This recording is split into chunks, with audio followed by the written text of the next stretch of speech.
ইরানের বন্দর যদি কোনো হুমকিতে পড়ে তাহলে পারস্য উপসাগর এবং ওমান সাগরের কোনো বন্দর নিরাপদ থাকবে না বলে হুঁশিয়ারি দিয়েছে ইরানের ইসলামিক বিপ্লবী গার্ড।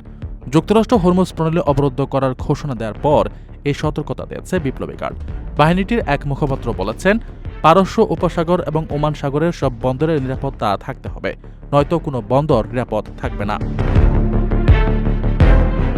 বিপ্লবী গার্ডের এই মুখপাত্র যুক্তরাষ্ট্রের পদক্ষেপকে অবৈধ এবং সামুদ্রিক দস্যুতা হিসেবে অভিহিত করেছেন। গত ২৮ ফেব্রুয়ারি যুদ্ধ শুরুর পর ইরান হরমুজে জাহাজ চলাচল বন্ধ করে দেয়। দেশটি জানায়, ইরানের শত্রুদের কোনো জাহাজ এই পথ দিয়ে আর চলতে পারবে না।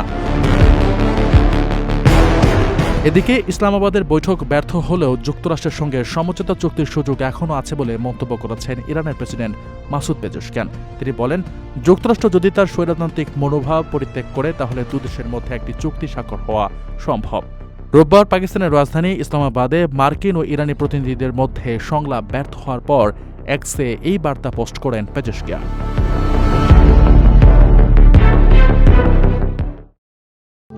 প্রবাসীদের জন্য নির্মাণ হচ্ছে দেশের প্রথম স্মার্ট সিটি, যেখানে থাকছে স্কুল, মসজিদ, হাসপাতাল, সুইমিং পুল, হেলিপ্যাড, পাঠাগার, জিম, সুপারমার্কেট, শিশু পার্ক সহ সকল নাগরিক সুবিধা।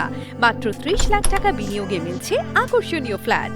প্লাটিনাম ইনভেস্টরদের জন্য ঢাকা বিমানবন্দরে ভিআইপি প্রোটোকল সুবিধা। বিস্তারিত জানতে যোগাযোগ করুন স্ক্রিনে দেয়া হোয়াটসঅ্যাপ অথবা ইমো নাম্বারে।